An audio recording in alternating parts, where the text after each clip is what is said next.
Hello everyone, मैं आशीष आप सभी का हमारे इस यूट्यूब चैनल पर स्वागत करता हूं। आज का हमारा टॉपिक है सिलेंड्रिकल इक्वल एरिया प्रोजेक्शन।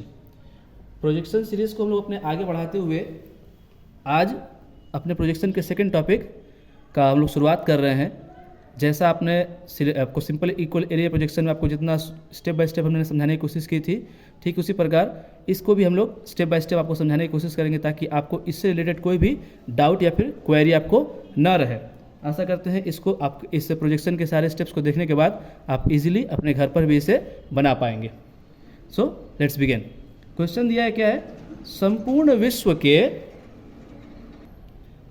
विश्व के लिए 30 डिग्री अंतराल एवं 1:350,000,000 वैल्यू पर मापनी पर एक बेलनाकार के सापेक्ष की रचना कीजिए। अभी इतना शुद्ध हिंदी तो आपको समझने में काफ़ी प्रॉब्लम हो सकता है, इसलिए इसको इंग्लिश से बोलते हैं क्या, सिलेंड्रिकल इक्वल एरिया प्रोजेक्शन। तो इसको करने के लिए हमें इन कुछ कैलकुलेशंस की ज़रूरत पड़ेगी। तो स्टेप बाय स्टेप हम लोग इसको करते हैं। जैसे ये है स्टेप 1, इस पर क्या करना है हमको, पृथ्वी का वास्तविक अर्धव्यास बटा निरूपक भिन्न का हर।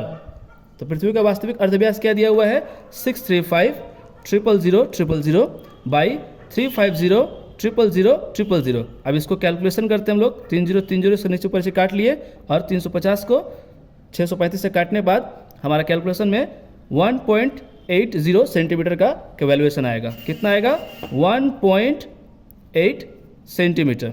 यहाँ तक हमारा स्टेप 1 था। अब कैलकुलेशन में स्टेप 2, उसमें क्या करना है, भूमध्य रेखा की लंबाई। चूंकि हम संपूर्ण विश्व की काम कर रहे हैं, संपूर्ण विश्व का एक सिलेंड्रिकल इक्वल एरिया प्रोजेक्शन करने जा रहे हैं, तो हमें पूरे भूमध्य रेखा की लंबाई लगेगी। तो इसके लिए हमें फॉर्मूला लगाना पड़ेगा क्या, 2πr।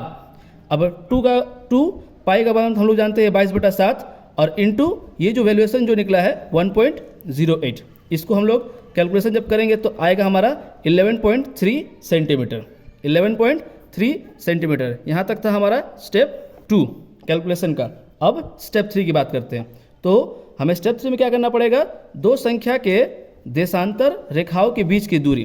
तो इसके लिए हमें क्या करना पड़ेगा, ये जो वैल्यूएशन जो निकला भूमध्य रेखा की लंबाई यहाँ पर रखेंगे और इसको जो अंतराल दिया रहेगा उससे 360 में भाग कर देंगे। 360 degree divided by 30 degree by 360। तो इसको करने के बाद हमारा कैलकुलेशन में कुछ आएगा, ये 0.94 सेंटीमीटर आएगा। हमें स्केल, कंपास, रबड़, चांदा और ये शुरू किया जाए। वीडियो को ज़्यादा ना लंबा करते हुए सीधे मुद्दे पर आते हैं। सबसे पहले हमें ये जो हमारा जो आर निकला है, रेडियस निकला है 1.8 सेंटीमीटर, यहाँ पर उसको रखकर एक अर्धव्यास या फिर अर्धचंद्रमा की संरचना करेंगे। हुआ। स्केल को ठीक इसके बीचों बीच रखकर या फिर सुविधा के लिए 90 डिग्री का इस पर हम कोण बना देंगे ताकि हमारा जो डायग्राम जो बनेगा उसमें कोई गलती ना हो।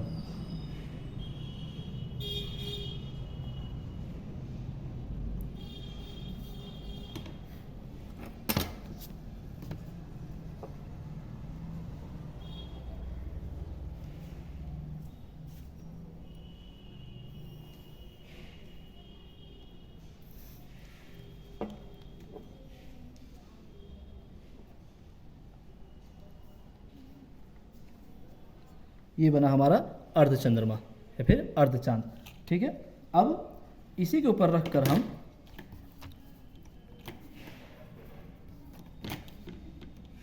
इस अर्धचंद्रमा के ऊपर ये जो संपूर्ण विश्व के अंतराल को निकालने का जो बात क्वेश्चन जो सवाल जो हमसे मांग रहा है 30 डिग्री के अंतराल पर, इसको हम यहाँ पर ड्रॉ करेंगे।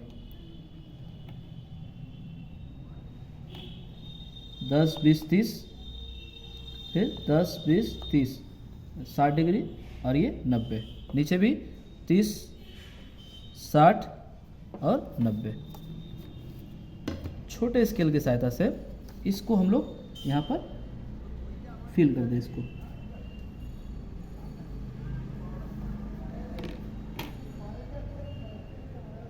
ज्योग्राफी प्रैक्टिकल करने के लिए आपको अपने हाथ में सफिशिएंट समय लेकर करना पड़ेगा। अगर आप इसमें हड़बड़ी और जल्दबाजी करने जाएंगे तो आप नहीं कर पाएंगे।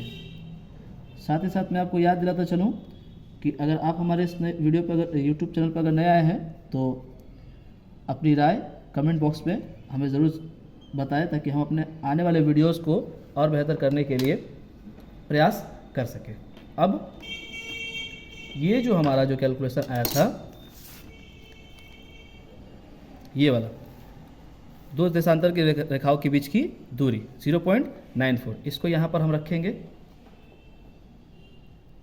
और इसको ड्रॉ करना शुरू करेंगे। 1 2 3 4 5 6 7 8 9 10 11 12। हमारा एक कैलकुलेशन में, हमारे इस कैलकुलेशन में आपने ये जो 11.3 सेंटीमीटर जो हम लोग जो लाए थे, और जब इसको लाकर यहाँ पर जब बैठाएंगे, जब यहाँ पर अगर ये मैच कर जाए तो आप समझ लीजिएगा आपका कैलकुलेशन पूरी तरह से सही था।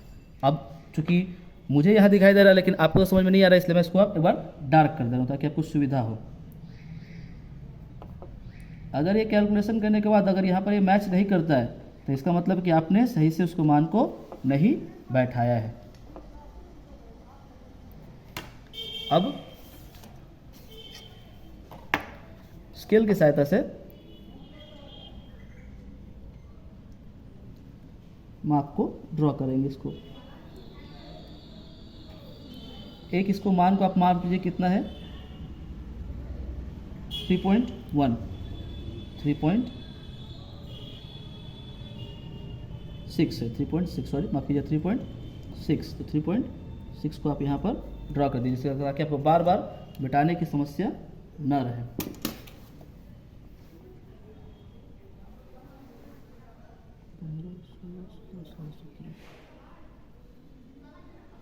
ठीक है,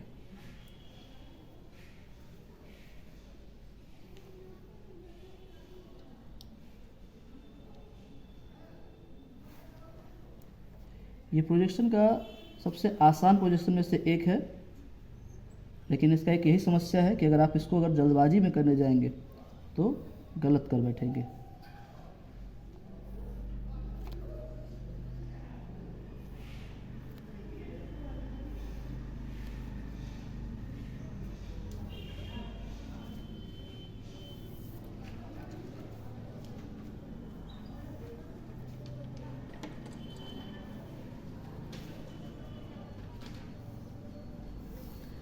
अब क्या करना है हमें, कितना वैल्यू बोल रहा है 0.94, इसको हम यहाँ पर रखेंगे 0.94। ओह ये तो ये हो ही चुका है, सॉरी माफ़ कीजिएगा।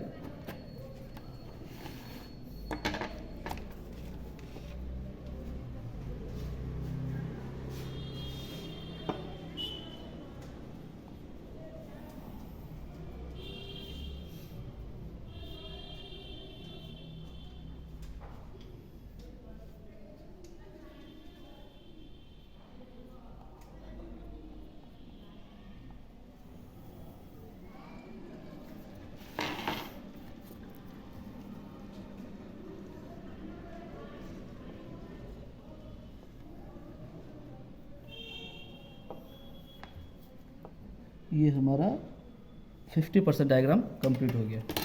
अब हमें क्या करना है, ये जो माप जो आए हैं, ये जो माप आया है इसको स्केल की सहायता से रखकर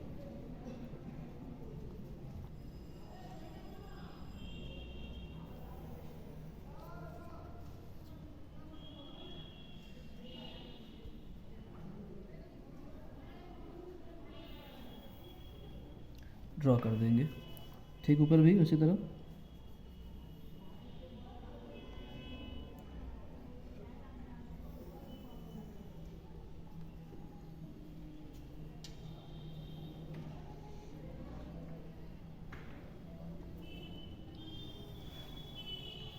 हमारा डायग्राम कंप्लीट हो गया।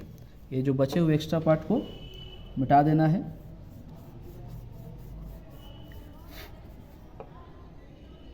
ध्यान से मिटाएं, ऐसा ना करके मिटाने की जल्दबाजी में आपने जो इतना मेहनत से डायग्राम को जो ड्रॉ किया है वही मिट जाए। ये हमारा सिलेंड्रिकल इक्वल एरिया प्रोजेक्शन का खांचा बनकर तैयार हो गया। ठीक है, अब इसको हम नामकरण कर दें, क्योंकि बिना नामकरण का तो कोई बात ही नहीं बनता है। सबसे पहले क्या, ए बी सी 0,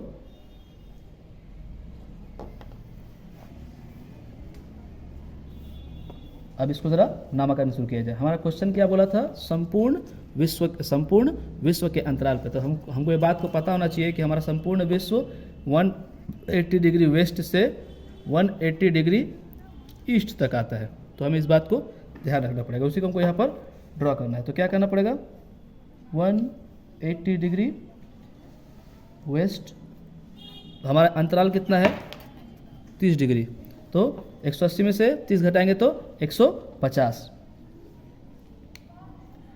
120, 90, 60, 30 और ये 0। अब फिर यहाँ से बढ़ते हुए जाएंगे तो 30, 60, 90, 120, 150 और 180 डिग्री ईस्ट। ये हमारा देशांतर के बीच की दूरी कंप्लीट हुआ। अब हमें क्या लेना पड़ेगा, अब इस बात को भी ध्यान रखिए कि देशांतर से ही हमारा पृथ्वी नहीं बन रहा है, हमें कुछ अक्षांशों की भी ज़रूरत पड़ेगी। तो अक्षांश कितना होता है, 90 डिग्री नॉर्थ से 0 डिग्री फिर 90 डिग्री साउथ। तो इसको भी हमको यहाँ पर ड्रॉ करना पड़ेगा। ऊपर 90 डिग्री नॉर्थ, फिर 60 डिग्री नॉर्थ, फिर 30 डिग्री नॉर्थ, फिर 0 डिग्री। 0 0 होता है, ठीक है, 0 ना नॉर्थ होगा ना साउथ होगा। फिर 30 डिग्री साउथ, फिर 60 डिग्री साउथ और फिर 90 डिग्री साउथ। ये हमारा कैलकुलेशन सिलेंड्रिकल इक्वल एरिया का प्रोजेक्शन का जो डायग्राम था वो डायग्राम बनकर तैयार हो गया। हमें नीचे देना पड़ेगा, या तो आप इसको स्केल बोल सकते हो, अलग अलग टीचर अलग अलग बातों को बोलते हैं, इसको स्केल बोलेंगे। स्केल में क्या लिखना पड़ेगा, यही लिखना पड़ेगा जो हमारा जो आरएफ जो दिया रहेगा, 1:350,000,000,000। अब इसके ऊपर प्यारा सा इसका हेडिंग दे देना पड़ेगा। हेडिंग क्या है इसका, cylindrical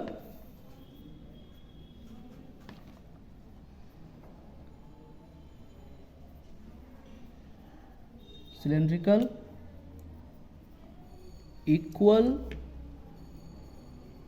area projection, cylindrical equal area projection. इसका ये जो एरिया देख रहे हैं आप बराबर बटा हुआ है, इसलिए इसको बोलते हैं इक्वल एरिया प्रोजेक्शन। तो ये हमारा मोटा मोटी जो हमारा जो कैलकुलेशन था, एक बेलनाकार सापेक्ष की रचना कीजिए या फिर सिलेंड्रिकल इक्वल एरिया के प्रोजेक्शन की रचना कीजिए, ये हमारा कंप्लीट हुआ। आशा करते हैं आपको इससे बहुत सारा सुविधा मिलेगा अगला बार सवाल को करने के लिए। बहुत बहुत धन्यवाद।